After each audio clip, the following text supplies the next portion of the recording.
ये हर उस बच्चों के लिए है जो कंपटीशन की दुनिया में कदम रख रहे हैं, या फिर उन बच्चों के लिए भी है और उन बूढ़ों के लिए भी है जिनको जीएस समझ में नहीं आती है। तो चलिए शुरू करते हैं बेहतरीन तरीके से। ये मॉडर्न हिस्ट्री आज हम लोग पढ़ेंगे, सामान्य अध्ययन मतलब जनरल स्टडीज, जिसको शॉर्ट में हम लोग जीएस ही तो कहेंगे। जीएस मतलब जनरल साइंस नहीं बल्कि जनरल स्टडीज है, सामान्य अध्ययन है। इसमें एक सब्जेक्ट का एक पार्ट है, 3 खंड में हम लोग हिस्ट्री को देखेंगे। उसमें से लास्ट पार्ट है, खंड है मॉडर्न हिस्ट्री, जिसको हम लोग कहते हैं, कहां भाग गया, भारतीय राष्ट्रीय आंदोलन। और हम लोग बिहार को मद्देनजर हम लोग इस पूरे श्रृंखला को खत्म करेंगे। आज जो हमारा क्लास है वो है बंगाल का गवर्नर और उनकी प्रमुख उपलब्धियां जो एग्जामिनेशन में पूछे जाते हैं।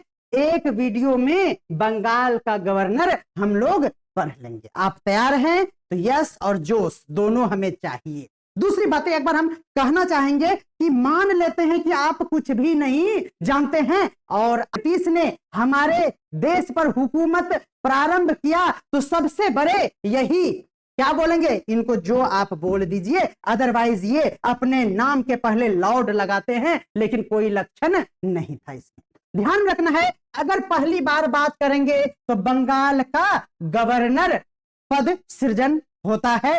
मन में आप कुछ मत जानिए, आप हर एक कॉन्सेप्ट को भूल जा, बस इसे ही ध्यान में रखिए कि पहले नंबर पर आया बंगाल का, कहां का, भारत का नहीं, बंगाल का गवर्नर आया। और बंगाल के गवर्नर के रूप में आगे सब भूल जाइए, हम बोल दिए ना कि गवर्नर जनरल क्या होता है बता देंगे। गवर्नर के बाद आता है गवर्नर जनरल, ठीक है ना, और उसके बाद आता है वायसराय, ठीक है, और उसके अंत में फिर एक बार आता है गवर्नर जनरल। अगर किन्हीं को ज्यादा होशियार बनना है तो आप ये ध्यान रखिएगा, पहले आया बंगाल का गवर्नर, उसके बाद गवर्नर जनरल का पद होता है, उसके बाद वायसराय का पद आता है, और पुनः इस वायसराय के बाद इसको हटाकर फिर गवर्नर जनरल होता है। इतना ही पढ़ना है, लेकिन हम कहेंगे कि उतना नहीं पढ़ना है, बस जितना हम बता रहे हैं उतना ही पढ़िए। क्या ध्यान में रखिए कि पहले शुरुआत होती है बंगाल का गवर्नर, बस और बस, बस समझ में आ गया। और 5 गवर्नर ही थे बंगाल पर राज करने वाले। पहले नंबर पर रॉबर्ट क्लाइव, नोट किया जाए, और ये कौन है, तो बंगाल के गवर्नर हैं। अब इनका कुकर्म हम लोग देखेंगे कि कितना अत्याचार हमारे ऊपर इन्होंने किया और किस तरह से मुगलों को इन्होंने कमजोर किया, हटाने का काम किया, फ्रांसीसियों को किस तरह भगाया। हर एक मुद्दे पर बात करने के लिए हम स्मार्ट बनकर आ गए हैं। वही आपका पुराना नाम तो पता ही होगा। शुरू करें, चलिए हम लोग पहले नाम को याद करेंगे तो 1 नंबर पर क्या होगा, ध्यान में रखना है, 1 नंबर पर आपको रॉबर्ट क्लाइव का नाम याद रखना है। क्या नाम याद रखना है, देखिए इस तरह से पढ़िए ना, हम आपसे बार बार कहते हैं इस तरह से पढ़िए ना कि मेरे सामने जितने भी, हम उतने स्टार टीचर नहीं है ना, लेकिन जितना पढ़ाएंगे ना दिमाग में छप जाएगा। हम कह रहे हैं क्या, रॉबर्ट क्लाइव आज है पहले नंबर पर और रॉबर्ट क्लाइव तीसरे नंबर पर। नोट कर लीजिए इस बात को, पहले दिमाग में नोट कीजिए, फिर इसका पीडीएफ दे देंगे निशुल्क, टेंशन नहीं लेना है। पहले नंबर पर बोलिए रॉबर्ट क्लाइव, और फिर तीसरे नंबर पर रॉबर्ट क्लाइव। याद हो गया होगा। और वो कौन थे, तो सिर्फ और सिर्फ और सिर्फ बंगाल का गवर्नर। कहां का, भारत का नहीं, क्योंकि वो तो शुरुआत ही कर रहे थे बंगाल से, इसीलिए वो थे बंगाल के गवर्नर। बस बस बस। बंगाल में कुल कितने गवर्नर, जल्दी से बोलिए, एकदम कटा कट आपको कमेंट करते चलना आंसर। बंगाल में नोट करना ही नहीं है, बुक भेज देंगे हम आपको, चिंता मत कीजिए, फ्री फोकट में।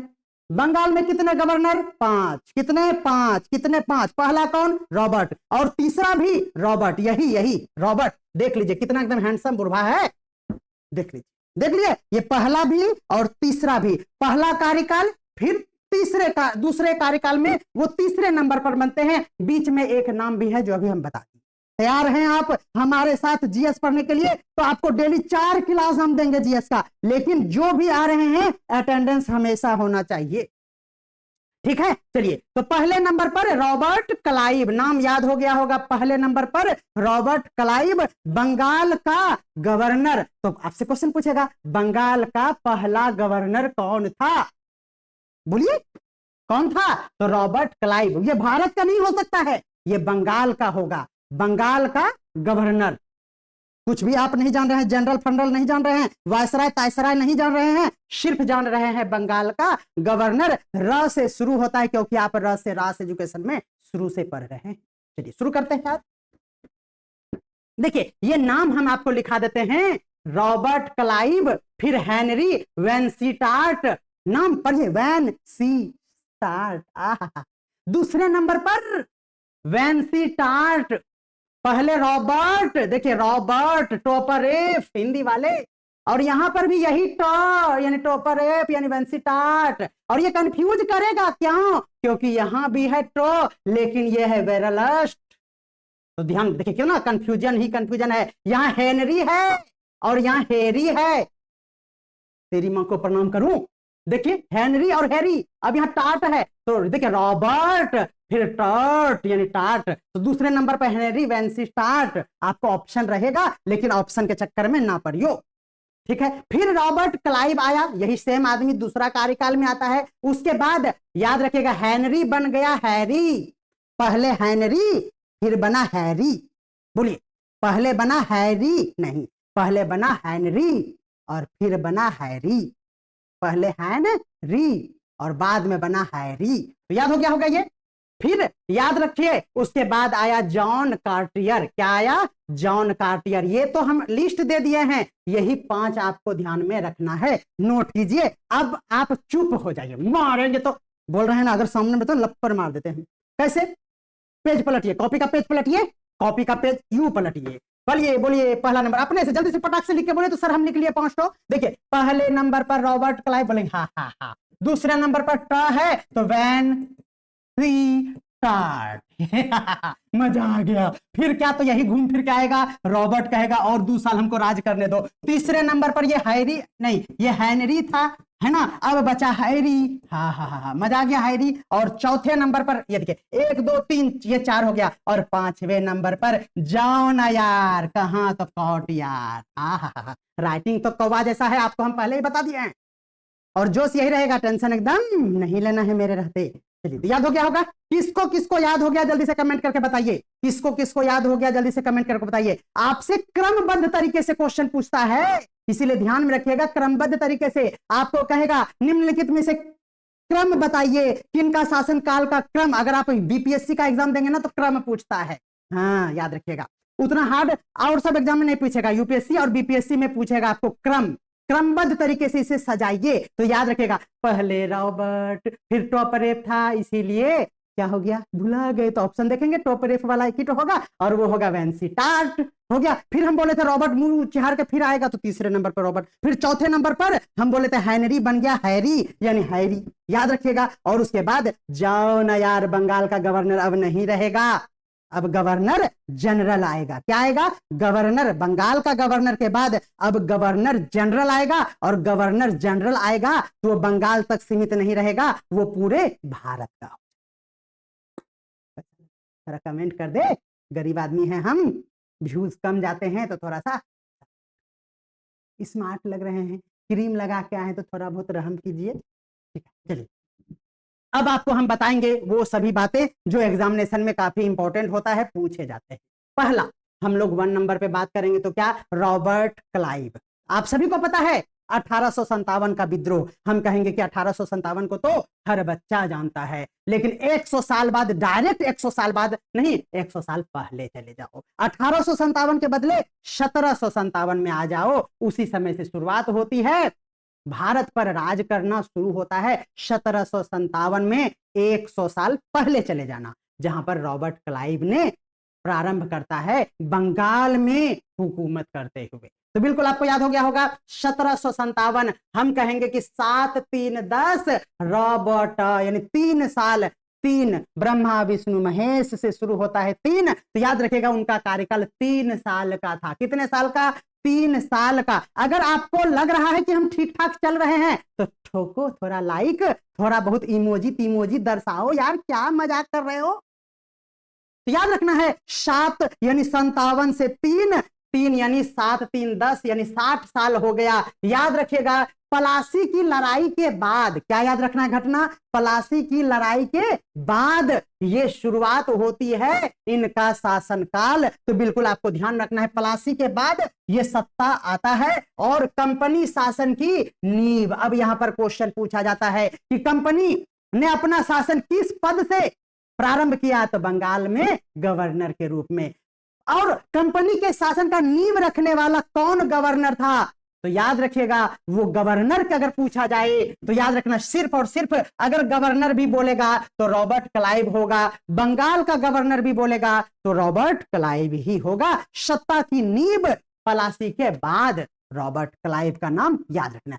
और डीप में जब जाएंगे तो रॉबर्ट क्लाइव का असली नाम क्या था, तो Robert Clive first baron Clive of Plassey. चूंकि बेहतरीन प्रदर्शन करते हुए उन्होंने पलासी की लड़ाई में जीत दर्ज करके कंपनी की नींव रखती है, इसीलिए उन्हें ये नाम टाइटल दिया जाता है क्या, तो फर्स्ट बैरन। चूंकि पहली बार इन्होंने अपना साम्राज्य बंगाल का गवर्नर के रूप में, तो बिल्कुल ध्यान रखना इसे फर्स्ट बैरन क्लाइव ऑफ किसका, तो पलासी कहा गया। बिल्कुल आपको समझ में आ रहा होगा, ठीक है। तो बिल्कुल आपको ध्यान रखना है। कहानी इतनी सी है कि रॉबर्ट क्लाइव ने पलासी के बाद अपना कार्यकाल बंगाल के गवर्नर, सुनना समझना और दोहराते चलना, बच्चे भी आपको कहेंगे पापा मम्मी आपका हिस्ट्री में मॉडर्न हिस्ट्री तो बड़ा ही लाजवाब है, बोल देना राज सर का कृपा हुआ था मेरे ऊपर बचपन में, नहीं 55 में, ठीक है। तो चलिए रॉबर्ट क्लाइव पलासी के लड़ाई के बाद बंगाल में, क्योंकि हमारा बंगाल का गवर्नर है पलासी की ओर हम क्यों जाए, ठीक है। बंगाल के गवर्नर के रूप में रॉबर्ट क्लाइव ने 1857 नहीं 100 साल पहले 1757 में अपना शासन प्रारंभ करता है। याद रखिएगा उसका असली नाम क्या दिया गया था उपाधि के रूप में, तो याद रखना है first baron Clive of Plassey. क्या याद रखना है, क्योंकि पलासी में जीत के बाद उन्होंने सत्ता का समझना गया।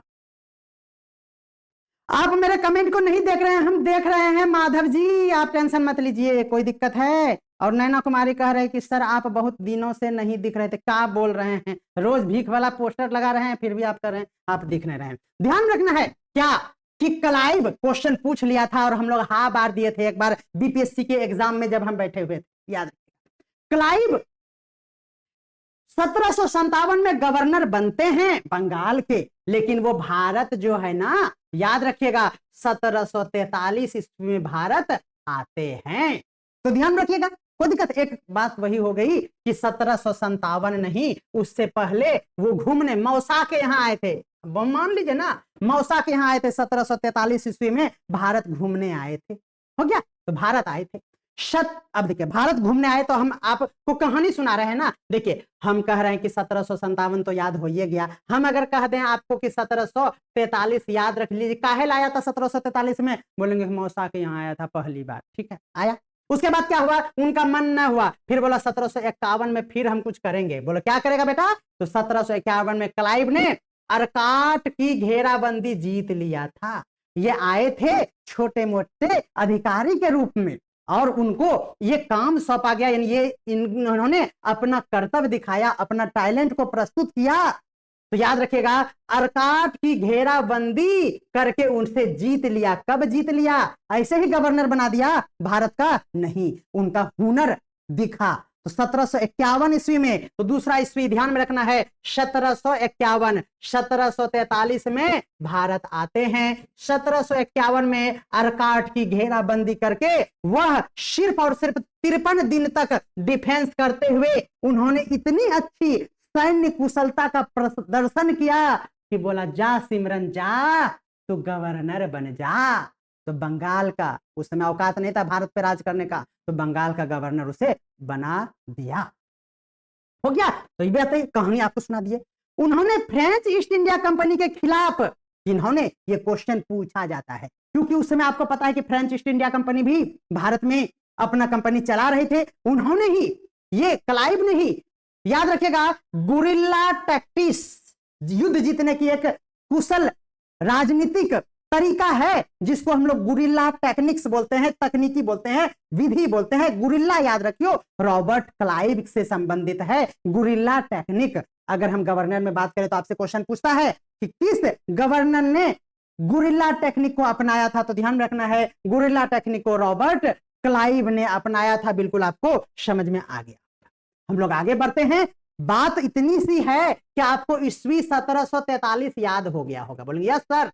फिर 1751 हुआ, क्या हुआ, यस सर बोलिए लिख के। फिर बात आती है 1756, 57 से एक साल पहले 1756 ईस्वी में क्या हुआ, तो याद रखिएगा कि बंगाल के उस समय नवाब हुआ करते थे सिराजुद्दौला, और उन्होंने कलकत्ता को कब्जा किया था, जिसे क्लाइव ने 2 जनवरी 1757 को वापस जीत लिया। तो समझ में आ गया होगा। यहीं पर बात आती है प्लासी की लड़ाई की समापन, क्योंकि इसी समय 1757 को वो जीत जाते हैं, सिराजुद्दौला की हार हो जाती है, और किसकी किसकी यहां पर कमियां, वो सब भी हम लोग चर्चा करेंगे। तो बिल्कुल, तो 1756 ईस्वी में सिराजुद्दौला को हरा दिया जाता है। क्लाइव ने 2 जनवरी 1757 यानी शुरुआती में ही क्या करता है, इस पर कलकत्ता पर वो कब्जा करते हैं। कलकत्ता पर कब्जा करने का मतलब यही है कि वो बंगाल पर राज करते हैं। आप सभी को पता है कि उस समय बंगाल में बिहार उड़ीसा भी शामिल था, झारखंड तो जानते ही नहीं थे। तो बिल्कुल, तो ओवरऑल आप अब ईस्वी याद रखिएगा, रॉबर्ट क्लाइव से संबंधित ईस्वी है 1743, 1751, 1756 और 1757। याद हो गया होगा। कंपनी की नींव 1757, रॉबर्ट क्लाइव, बिल्कुल आपका सही तरीके से स्टडी चल रहा है। आप सभी को पता है प्लासी के युद्ध में क्लाइव ने मीर जाफर की गद्दारी का लाभ उठाया, घर की भेदी लेके डूब गया। ठीक है ना, याद रखना है सिराजुद्दौला को हराया जिन्होंने, तो रॉबर्ट क्लाइव ने, लेकिन याद रखिएगा उस युद्ध में क्लाइव जीत गया क्योंकि मीर जाफर के गद्दारी का उन्हें फायदा हुआ। मीर जाफर ने गद्दारी करके रॉबर्ट क्लाइव का साथ दिया, इसीलिए मीर जाफर को नवाब बना दिया गया। क्योंकि नवाब उस समय सिराजुद्दौला थे, इनकी हार होती है। मीर जाफर ने गद्दारी करके क्लाइव का साथ दिया था, इसलिए उसे नवाब बना दिया गया। लेकिन समझ ही रहे हैं, जब हम आपको नवाब बनाएंगे तो आप तो तलवे चाटेंगे ही ना, बोलेंगे यस सर। तो मीर जाफर है ये, जाफर मतलब फापर, ये गद्दारी करने का जो टैग लगा है ना, क्योंकि आपको हम बार बार बता रहे हैं कि मीर जाफर, और एक नाम अभी तुरंत आएगा मीर कासिम। क्या आएगा, मीर कासिम का भी नाम आएगा। तो कासिम अभी नहीं, गद्दारी किया था, रॉबर्ट क्लाइव का साथ दिया था, सिराजुद्दौला को हरवाया था, इसीलिए जाफर मतलब थापर। तो याद हो जाएगा जाफर, और ये देखिए मीर कासिम और मीर जाफर में आपको ये याद हो जाएगा। तो बिल्कुल, तो कंफ्यूजन नहीं हो। देखिए आप लोग थोड़ा बहुत वाह वाह वाह कीजिएगा ना, तो हमको मजा भी आएगा। इसलिए अगर अच्छा लग रहा हो जाफर और थापर, तो आप जल्दी से बोले वाह वाह वाह वाह जल्दी से। तो बिल्कुल, मीर जाफर को नवाब बनाया। क्लाइव ने उसके जरिए कंपनी के लिए एक अनुकूल सिचुएशन बना लिया, क्योंकि गद्दार जब किसी में मिल जाता है तो उनके लिए हर एक रास्ता आसान हो जाता है। इनके साथ भी यही, समझ में आ गया होगा। तो याद रखिएगा पहली गवर्नरशिप उन्हें, ध्यान रखिएगा 1757 तक पहली गवर्नरशिप 1755-60 तक रही, यानी युद्ध के साथ इत्यादि इत्यादि तक रही। यहां उन्होंने प्लासी की लड़ाई जीती। बंगाल बिहार में कंपनी की अथॉरिटी को उन्होंने क्या किया, मजबूत किया। इस तरह से आप इस बात को अच्छे से कोरिलेट करके समझ पा रहे होंगे। तो क्लाइव के बारे में कोई कंफ्यूजन हो रहा है अभी तक, यस और नो जल्दी से बताइए। आप 5 स्टार में हमें कितने स्टार अभी तक देंगे? क्या हम ज्यादा बोल रहे हैं? कोई भी सुझाव या शिकायत हो भर भर के कमेंट करते, ठीक है ना। लाइव खत्म होगा फिर आपको कमेंट करना है, ताकि हमें पता चले कि आप बाद में देखकर कितना कुछ सीखे। आप जरूर बताइएगा। तो क्लाइव की बात चल रही है, तो क्लाइव ने अपने खुद के लिए एक बड़ी रकम और जागीर एसेट, वार्षिक आय उन्होंने इसके बदले पाया। सही बात है, उन्हें नियुक्त किया गया, पद नियुक्त किया गया, तो उन्हें हैंडसम सैलरी देने लगा। याद रखिएगा, उन्हें एक बड़ी रकम और जागीर एसेट वार्षिक आय के रूप में उन्हें मिलने लगा। और यहां पर भ्रष्टाचार का रास्ता गवर्नर के पद में शामिल होता दिखने लगा। यानी आप सभी को पता होना चाहिए कि भ्रष्टाचार का आरोप शुरुआती दौर में बंगाल के गवर्नर रॉबर्ट क्लाइव के लिए भी दामन में रखा हुआ। क्लाइव का शासन एग्जाम में पूछे जाते हैं द्वैत प्रणाली पर आधारित था। इंग्लिश में देख लेते हैं, ये द्वैत प्रणाली जिसको बोलते हैं उसका इंग्लिश डुअल सिस्टम होता है। ये दोहरी प्रणाली होती है, दो तरह के गवर्नमेंट चलते हैं, दोनों पैरेलल वे में वर्क करते हैं, जिसको द्वैत प्रणाली, हिंदी में डुअल सिस्टम सबसे बढ़िया आप याद रखेगा। यानी उस समय कंपनी का जो राज्य चलता है वो मूल रूप से राजस्व का अधिकारी होता है, और नवाब को जो नियुक्त किया गया किसका, तो मीर जाफर को। तो याद रखिएगा, मीर जाफर को जो मिला वो पुलिस वाला प्रशासनिक और न्यायिक अधिकार मिला। यानी मूल रूप से राजस्व को कंपनी अपने हाथों में लेता है, और ये दो तरह का सिस्टम बनाया गया। चूंकि मजबूरी थी ना, शुरुआती दौर में मीर जाफर ने साथ दिया था, इसलिए मीर जाफर को नवाब बनाया गया, और उन्हें क्या दिया गया, पुलिस विभाग, न्यायिक बातें। पैसा वाला बात तो अपने पॉकेट में अध्यक्ष बनने से ज्यादा खुशी लोगों को कोषाध्यक्ष बनने में होता है, नहीं कैशियर बनने में। क्या है, तो टाका गिनेंगे, झालमुरी खाएंगे। तो याद रखिएगा, वही बात यहां होती है। और इसी सिस्टम को क्या कहते हैं, द्वैत प्रणाली कहते हैं। ये डायरकी नहीं है, कंफ्यूजन ना हो, इसलिए इंग्लिश पर फोकस यहां पर करिएगा, अदरवाइज कंफ्यूजन हो सकता है। सर ये क्लास पहले भी लिए हैं ना? नहीं, ये क्लास पहले हिस्ट्री पढ़ाए हैं, मॉडर्न हिस्ट्री, लेकिन इस तरह का कंटेंट नहीं था। हर क्लास में कंटेंट कुछ ना कुछ यूनिक रहता है। आज के लिए ये द बेस्ट कंटेंट है, इससे ऊपर मेरे पास कंटेंट नहीं है, यही उत्तम है। लेकिन कल के डेट में फिर जब हम और कुछ इसमें ऐड कर पाएंगे सेकेंड टाइम, तो फिर वही सर्वोपरि होगा। That is called updated content bye आपके प्यारे राष्ट्र। क्लाइव ने जनवरी, अब चलिए बात करते हैं, हम लोगों को समझ में आ गया क्या, तो 1757 क्लाइव ने जनवरी 1757 से 10 साल बाद यानी 67 में कलकत्ता छोड़कर दूसरी गवर्नरशिप का अंत होता है। यानी आपको हमने शुरू में ही दिखाया कि उसका दूसरा कार्यकाल भी था। दूसरा कार्यकाल देखिए, अभी आपको बताया कि 57 से लेकर 60 यानी पहले 3 की बात होगी, ब्रह्मा विष्णु महेश की बात, ठीक है। फिर दूसरा कार्यकाल 65 से लेकर 67 यानी 57 से 10 साल यानी आगे बढ़ेंगे, और ये 2 साल का कार्यकाल था, तो 65 से 67 बिल्कुल आपको माइंड में एकदम एडजस्ट हो गया होगा। बोलिए कोई दिक्कत है, ये एडजस्ट कर लीजिए, ठीक है। आगे हाँ, तो बातें अब यहां पर आपको समझ में आ गया होगा कि यहां वो लाइन हम लिख दे रहे हैं कि क्लाइव ने जनवरी 1767 यानी द्वितीय शासनकाल के दौरान की अंतिम बातें उन्होंने कलकत्ता छोड़कर और दूसरे गवर्नरशिप का अंत करता है। ब्रिटेन में 1773 ईस्वी में, याद रखिएगा, संसद में रॉबर्ट क्लाइव ने जो अपने देश के लिए महान कार्य किया, पहली बार उन्होंने इतने अच्छे से चलाया, उनकी सेवा के लिए उन्हें संसद में सम्मान दिया गया था। ये बातें पहले हम आपको गिना दिए एक कहानी के तौर।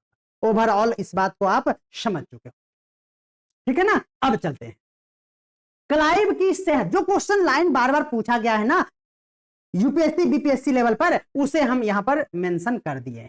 क्लाइव की सेहत अवसाद के कारण उनकी मृत्यु 22 नवंबर 1774 को हो गया। 73 को सम्मान दिया गया और 74 में उसका मृत्यु हो जाता है, और उसको बड़ा ही शौक था आत्महत्या करने का।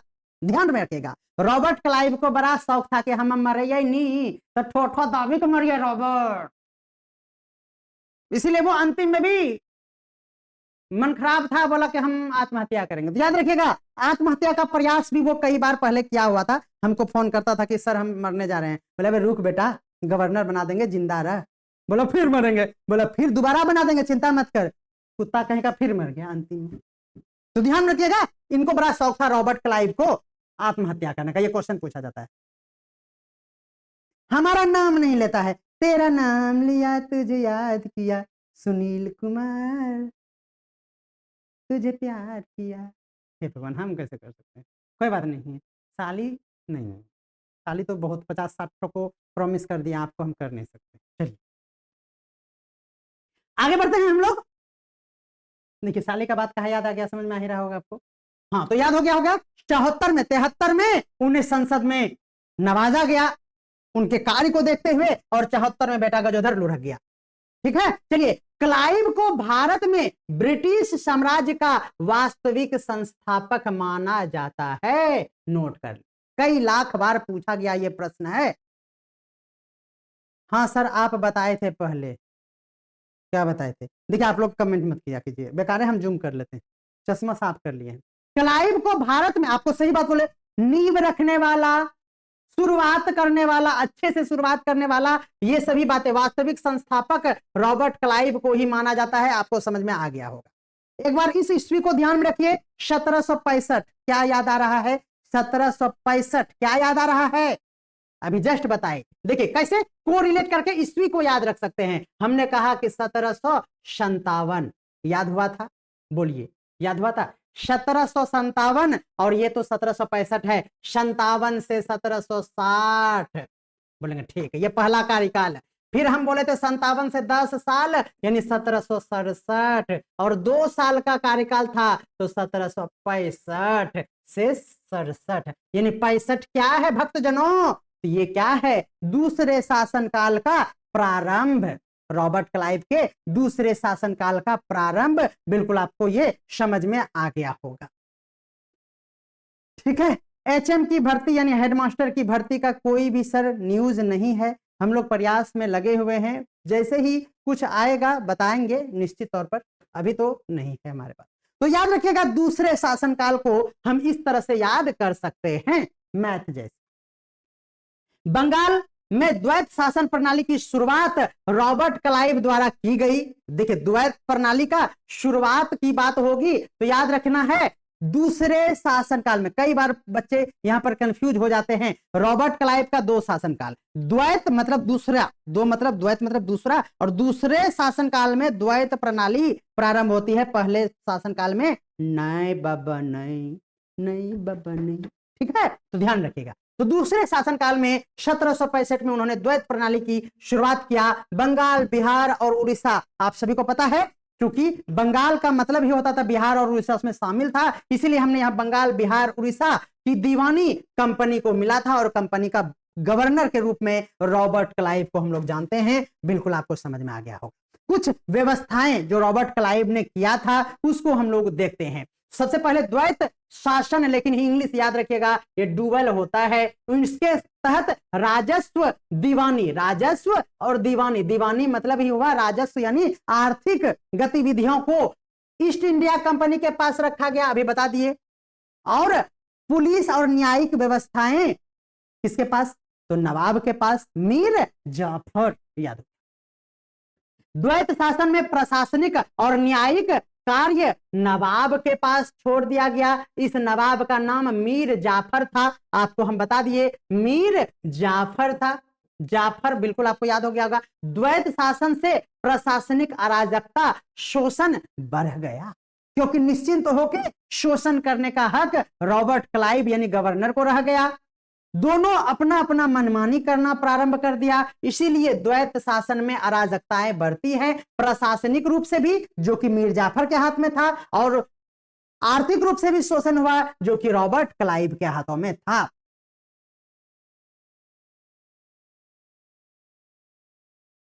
आप 43 के हैं, जीएस का क्लास कर सकता हूं, आप देखिए ना, मजा आएगा, आप टीचर बन सकते हैं हमारे कंटेंट के साथ।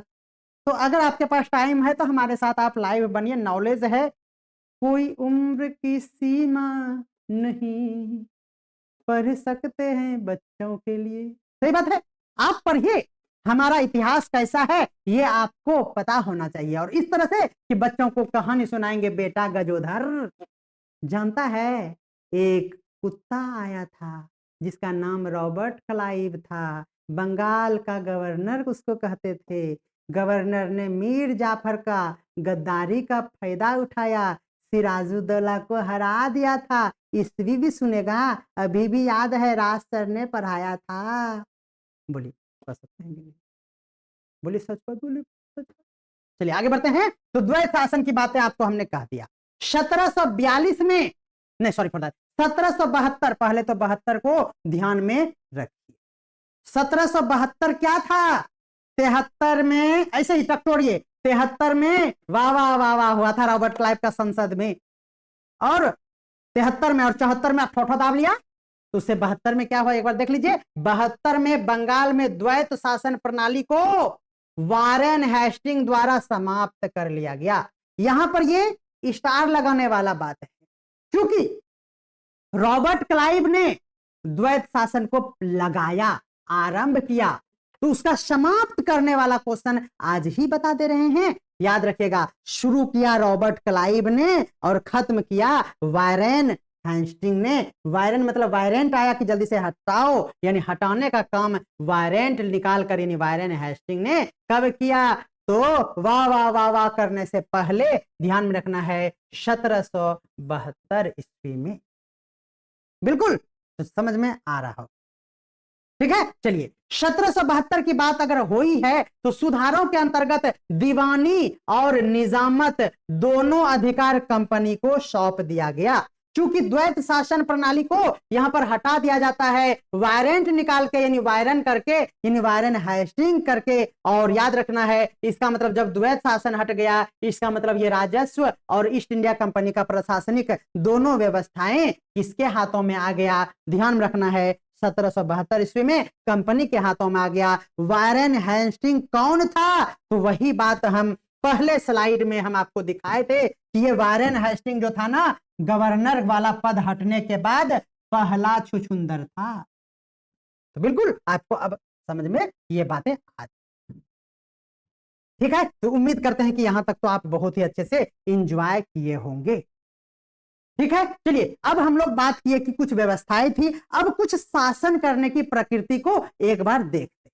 क्या देखेंगे? 72 ईस्वी में याद हो गया होगा, द्वैत शासन को हटा दिया गया, वायरेंट निकाल के वायरेन बोले तो वायरेंट, वायरेन हेस्टिंग याद रखना है। 72 में बंगाल में प्रत्यक्ष रूप से कंपनी की शासन की शुरुआत होती है। अब फिर से दो क्वेश्चन मन में आएगा।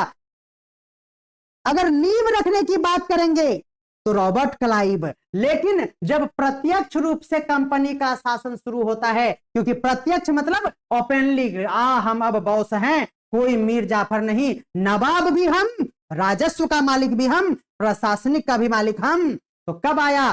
5 छुछुन्नर के बाद वारेन हेस्टिंग के रूप में पहली बार 1772 ईस्वी में। हो गया होगा, बस इतनी सी बातें हमने आपको समझा। अभी हम लोग वारेन हेस्टिंग की बात नहीं कर रहे हैं, अभी हम गवर्नर की बात करेंगे, इसीलिए आप जो पूछना चाह रहे हैं वो गूगल कर लीजिए। अभी हम लोग अभी हम बता देंगे, बच्चे कंफ्यूज हो जाएंगे, हम पढ़ा रहे हैं, कंफ्यूज आएंगे निश्चित तौर पर नहीं, ठीक है ना। आगे बढ़ते हैं हम लोग। तो ये बातें 1772 के बाद की बातें हमने बता दिया। याद रखना है, एक नाम आता है जहां पर आप कंफ्यूज होते हैं। एक बार बार बोल रहे हैं ना, द्वैत सिस्टम को इंग्लिश में दो तरह से हम लोग देखते हैं, एक तो डुअल और दूसरा ये आता है डायरकी। दोनों का हिंदी द्वैत ही होता है, लेकिन इंग्लिश बदलता है। तो याद रखना है, द्वैत का मतलब डुअल, पहले नोट किया जाए। डुअल जब बोले, जिसका हिंदी द्वैत प्रणाली, द्वैत जो भी बोलिए, ठीक है। दूसरा होता है डायरकी, इसका भी हिंदी यही होता है, लेकिन जब डुअल की बात होगी तो रॉबर्ट क्लाइव, ठीक है। और जब डायरकी की बात होगी, हिंदी में दोनों एक ही जैसा है, तब याद रखिएगा लियोनल कर्टिस। क्या याद रखना है? लियोनल। आप जो हाँ जा रहे हैं ना लियोन देख के, वो आप अच्छा नहीं कर रहे हैं, आपको याद रखना है लियोनल कर्टिस। डायरकी की बात करेंगे तो लियोनल कर्टिस आपको ध्यान रखना है, इसका भी हिंदी द्वैत ही होता है, ये अलग सिस्टम था, बात करेंगे हम लोग इस पर। तो इतना सा कंफ्यूजन था जो हम हटा दिए। चलिए, रॉबर्ट क्लाइव हमारा टॉपिक है, पहला गवर्नर बंगाल का और तीसरा गवर्नर बंगाल का, पहला शासनकाल और तीसरे बार में दूसरे शासनकाल के रूप में ये आते हैं। तो रॉबर्ट क्लाइव 1765 ईस्वी में, 65 याद हो गया होगा, 1757, 3 साल 1760, 57 से 1767, 2 साल पहले 1765, और यहां हम 1765 की बात कर रहे हैं, जहां पर बंगाल में डुअल गवर्नमेंट लागू होता है, द्वैत प्रणाली की शुरुआत होती है। पहले भी बताए थे, अभी भी बता रहे हैं, दोनों एक जगह लिख दिए हैं।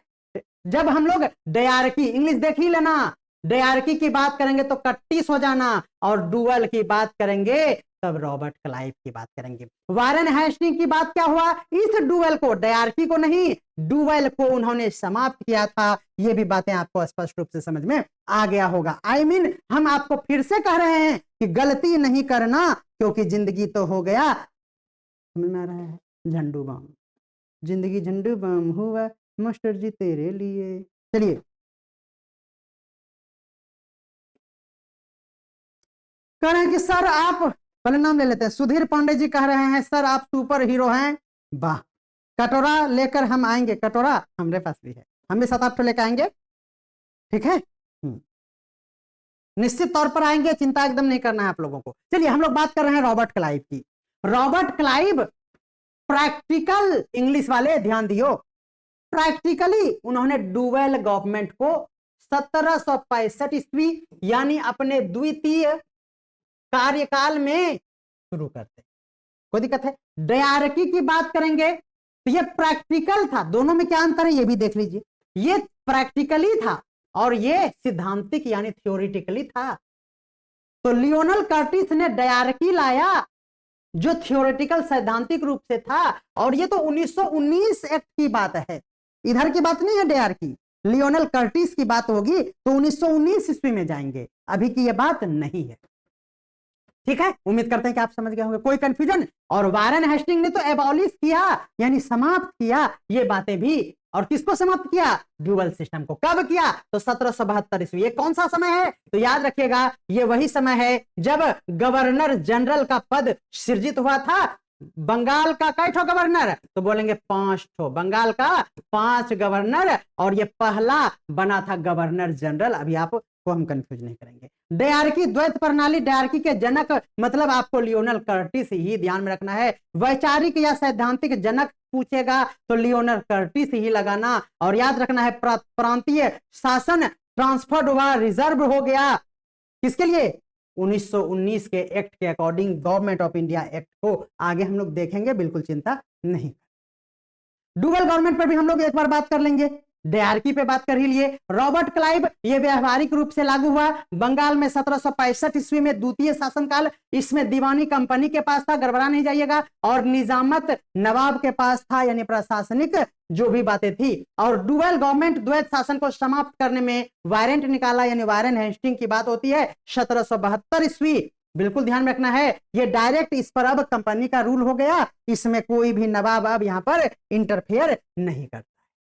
यही बातें हम यहां पर और भी कुछ समझाना चाहे हैं। अलग अलग एग्जामिनेशन में इस तरह से पूछा गया था। Dyarchy under government of India act के तहत आया था 19 ईस्वी में। याद रखिएगा, गवर्नमेंट ऑफ इंडिया एक्ट 1919 के अंतर्गत डायरकी को मॉन्टेग्यू चैम्सफोर्ड सुधारों द्वारा लाया गया था। 1919 एक्ट में गवर्नमेंट ऑफ इंडिया एक्ट 1919 जो आया था, 1919 मतलब क्या, आजादी के करीब हम लोग आ गए। उसमें मॉन्टेग्यू चैम्सफोर्ड की बातें होंगी, तो उस समय आपको जब कंफ्यूजन होगा तो याद आ जाएगा, इसीलिए हम ये स्लाइड दिए हैं, अदरवाइज यहां इसकी कोई जरूरत नहीं है।